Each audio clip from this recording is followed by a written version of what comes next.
में बस एक बार आती है और धीरे धीरे करके छोटी होते होते मात्र 15 दिनों में गायब हो जाती है। अब चांद तो धीरे धीरे वापस से बढ़ने लगता है, पर हमारा पैसा एक बार खर्च हो गया तो अगले 15 दिनों के लिए उधार, कर्जे या बच्ची कुची सेविंग से निकालना पड़ता है। पर क्या कोई ऐसा तरीका है कि ये पैसा धीरे धीरे घटने की बजाय बढ़ता चला जाए और बढ़ते बढ़ते इतना हो जाए कि हमारी सारी जरूरतें पूरी करके हमें अर्ली रिटायरमेंट और फाइनेंशियल फ्रीडम दिला दे। देखो, वॉरेन बफेट का कहना है कि अगर आपको लाइफ में अमीर बनना है, सक्सेसफुल बनना है, तो आपको कुछ बाकी लोगों से ज्यादा स्मार्ट नहीं, बस बाकी लोगों से ज्यादा डिसिप्लिन्ड होना है। यानी थोड़ा थोड़ा पैसा खर्च करने की बजाय अगर आप इन्वेस्ट करने पर ध्यान दो तो कुछ ही सालों में जो आपको अमीर बना देगा वो है पावर ऑफ कंपाउंडिंग। और ऋषभ और आकाश के साथ भी कुछ ऐसा ही हुआ। तो शौर्य, ऋषभ और आकाश तीन दोस्त रायपुर से मुंबई आए। आंखों में नौकरी के अलग अलग सपने लिए। तीनों के पास अच्छी इंजीनियरिंग की डिग्री थी और साथ ही अमीर होने का सपना भी। ऋषभ का शुरू से रियल एस्टेट की तरफ इंटरेस्ट था और आकाश का स्टॉक मार्केट की तरफ। तो वहीं शौर्य सिर्फ अपनी लाइफस्टाइल अच्छी बनाना चाहता था। शौर्य को लाइफ में हर चीज जल्दी चाहिए थी और लकीली तीनों में सबसे पहले नौकरी लगी भी तो शौर्य की।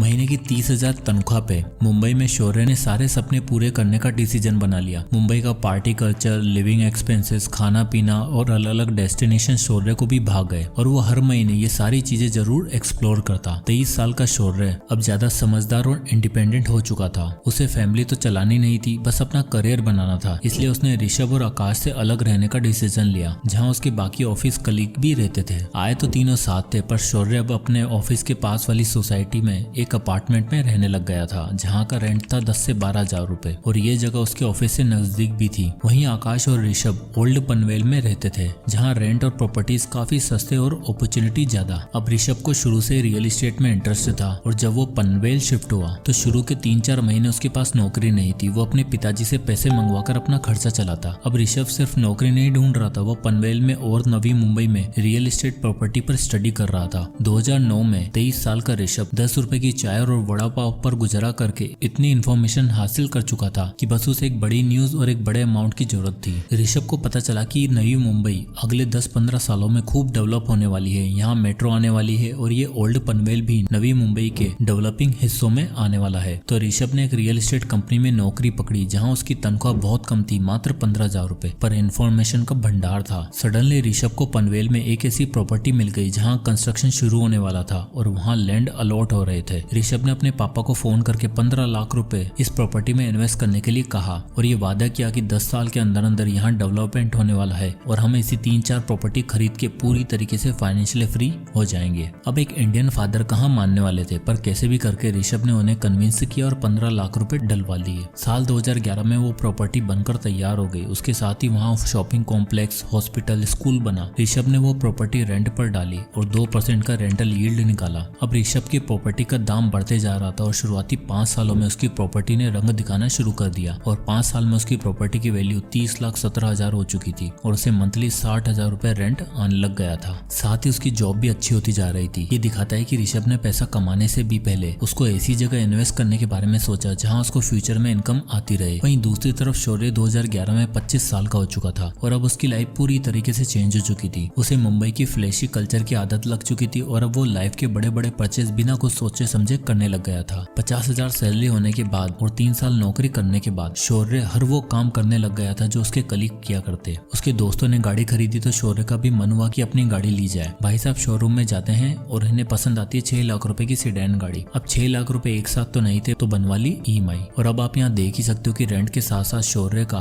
12,000 रुपए का एक और फिक्स्ड खर्चा हो गया है। 50,000 की सैलरी में शौर्य 12,000 रेंट पे करता था और 12,000 गाड़ी की EMI, यानी 24 से 25,000 का खर्चा फिक्स्ड। अब गाड़ी आ गई थी, महंगी बातचीत हो गई थी, तो अब तो जीवन में किसी हमसफर का आना बनता था। और लाइफ पार्टनर आते ही शौर्य ने अपने आप को ऐसे प्रेजेंट किया जैसे उसके पास बहुत पैसा है और वो खूब पार्टी और मजे करता है। शौर्य की पार्टनर ने भी अपने मन में शौर्य के लिए वही इमेज बना ली और अब शौर्य के पास 25,000 एक्स्ट्रा बचते भी थे, अब वो भी नहीं बच रहे थे। धीरे धीरे टाइम बीता। शौर्य अच्छी जॉब की तलाश में स्विच करता रहा। उसने अपनी फैमिली बनाई, शादी करी, पर इस बीच में वो जब भी अपने दोस्तों के बारे में सोचता तब उसे यही लगता कि यार मैं कहां से कहां आ गया हूं और वो लोग अभी वहीं के वहीं पड़े हुए होंगे। फाइनली 11 साल काम करने के बाद जब शौर्य 36 साल का हो चुका था तब उसे ऐसी जॉब मिल गई थी जहां उसे 1 लाख रुपए पर मंथ मिल रहा था और अब शौर्य को लगा कि टाइम आ गया है खुद का घर लेने का। शौर्य और उसकी वाइफ अब मुंबई में एक अच्छा घर की छानबीन में लग गए थे और फाइनली पनवेल में एक प्रॉपर्टी पसंद आती है, 3 BHK अपार्टमेंट, और वो भी फुली फर्निश्ड, जो उन्हें 90 लाख रुपए मिल रहा था। अब 1 लाख की सैलरी वाला आदमी, चलो दोनों मियाँ बीवी की कंबाइंड इनकम 2 लाख भी मान लो, तो 90 लाख तो एक साथ अफोर्ड कर नहीं सकते थे। इसलिए उन्होंने 20 लाख की सेविंग से डाउन पेमेंट करी और बचे 70 लाख की EMI बनवा ली। अब आप यहाँ देख ही सकते हो कि लगभग 58,000 पर मंथ की EMI पे उन्होंने फाइनली अपना ड्रीम हाउस ले ही लिया। सारा पेपर वर्क और लोन प्रोसीजर कंप्लीट होने के बाद जब प्रॉपर्टी ओनर का खुलासा हुआ तो शौर्य के होश ही उड़ गए। असल में जिस नवी मुंबई में शौर्य ने प्रॉपर्टी खरीदी थी वो ऋषभ की ही प्रॉपर्टी थी। एग्जैक्टली वही प्रॉपर्टी जो उसने 2011 में 15 लाख रुपए की खरीदी थी। और अब आप यहाँ देख ही सकते हो कि 11 साल बाद यानी 2022 में जब वो अपनी प्रॉपर्टी बेचने गया तब उसकी वैल्यू 69,78,000 रुपए हो चुकी थी और उसने शौर्य को वही फ्लैट 90 लाख रुपए में बेचा। दरअसल ये परिवर्तन इसलिए हो पाया क्योंकि 2011 में दिखने वाला पनवेल अब 2022 में कुछ ऐसा दिखता था जहाँ सब कुछ पूरी तरीके से डेवलप्ड हो चुका था। ऋषभ ने जो स्पेकुलेट करके प्रॉपर्टी का दाव खेला था वो बिल्कुल सही बैठा और अपनी नौकरी के साथ और कमाई हुई अर्निंग्स को वापस रियल एस्टेट में इन्वेस्ट करते करते अब उसके पास नवी मुंबई में 4 प्रॉपर्टीज थी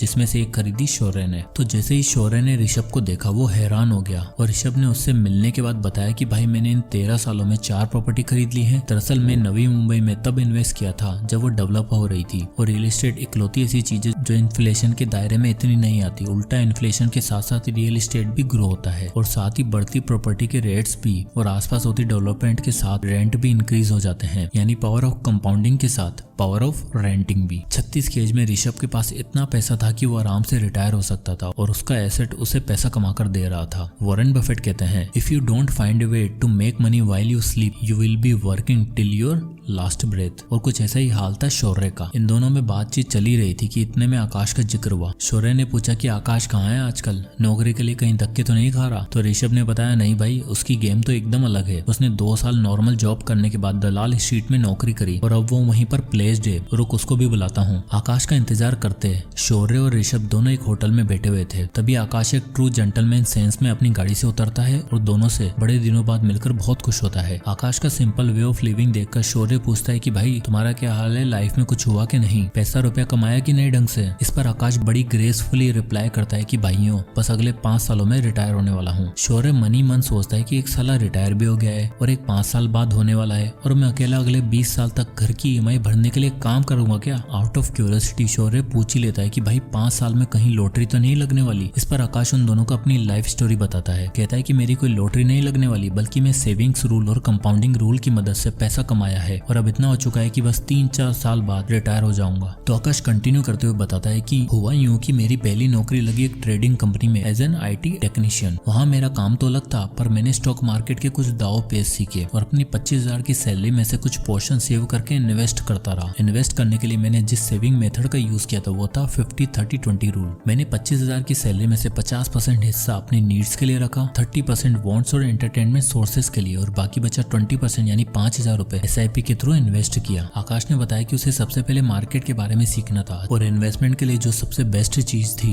वो था इंडेक्स फंड। इसलिए उसने 5,000 रुपए इंडेक्स फंड में SIP करने का फैसला लिया। इंडिया में निफ्टी 50 इंडेक्स फंड सालाना 10 से 12% का रिटर्न देता है और स्टॉक इस बीच में कैसे परफॉर्म करते हैं आकाश ने अच्छे से सीख लिया था। 5 साल इन्वेस्ट करने के बाद और स्टॉक मार्केट के बारे में सीखने के बाद आकाश को समझ आ चुका था कि अब अगर पैसा कमाना है और अर्ली रिटायरमेंट चाहिए तो अपना बिजनेस बिल्ड करने के साथ साथ इन्वेस्टिंग शुरू करनी होगी। आकाश अब अपनी जॉब के साथ साथ फ्रीलांस फाइनेंशियल असिस्टेंट भी दिया करता था। 28 की उम्र में जहां लोगों को समझ नहीं आता कि UPSC की पढ़ाई करें या नौकरी करें, वहीं आकाश 3 काम करके पैसा कमा रहा था और महीने का 1 से 1.25 लाख रुपए अर्न कर रहा था। इसके बाद आकाश ने बताया कि सबसे पहले मैंने जो 5 साल SIP से पैसे बनाए थे उसको मैंने विड्रॉ किया। उसने बताया कि 5 सालों में उसने निफ्टी 50 इंडेक्स फंड जो उन्हें एवरेज सालाना 10 से 12% का रिटर्न दे रहा था वहां से उसके 5,000 रुपए 10% के स्टेप अप से 5 सालों में 4,92,000 रुपए बन चुके थे। इन 4,92,000 में से उसने 8,000 एक्स्ट्रा ऐड किए और सबसे पहले 5 लाख रुपए की लमसम इन्वेस्टमेंट करी स्टॉक्स में। इस स्टॉक पोर्टफोलियो में उसे 17% का एवरेज रिटर्न मिल रहा था और आप 10 साल बाद देख ही सकते हो उसके पास कितना पैसा हो चुका होगा, 24 लाख रुपए। पर आकाश जानता था कि अर्ली रिटायरमेंट के लिए सिर्फ इतना काफी नहीं था, इसलिए उसने निफ्टी 50 इंडेक्स फंड में फिर से SIP करने का फैसला किया, पर इस बार 5,000 की नहीं बल्कि एक तगड़े अमाउंट की। आकाश चाहता था कि वो मात्र 10 से 12 साल में 1 से 1.5 करोड़ के अमाउंट को सिक्योर करने के बाद रिटायर रिटायर हो जाएगा, जिसके लिए उसने डिसाइड किया कि हर महीने वो 1,20,000 की इनकम में से 30,000 पर मंथ इन्वेस्ट करेगा और 732 रूल कंपाउंडिंग का यूज करेगा। तो ये 732 रूल ऑफ कंपाउंडिंग कहता है कि अगर आप एक सर्टेन अमाउंट हर साल 10% से इंक्रीज करते हो तो पहले 7 साल में आपके पास 50 लाख रुपए होंगे, फिर अगले 50 लाख मात्र 3 सालों में बन जाएंगे और अगले 50 लाख के लिए सिर्फ 2 साल का और इंतजार करना होगा। आकाश ने वो सर्टेन अमाउंट डिसाइड किया 30,000 रुपए और कैलकुलेशन करी जो कुछ इस तरह आई। यानी आकाश की कैलकुलेशन बिल्कुल सही बैठ रही थी। आप देख ही सकते हो कि 7 साल में 50 लाख, फिर 10वें साल में 1 करोड़, 12वें साल में 1.5 करोड़। प्लस में जब तक वो रिटायर होता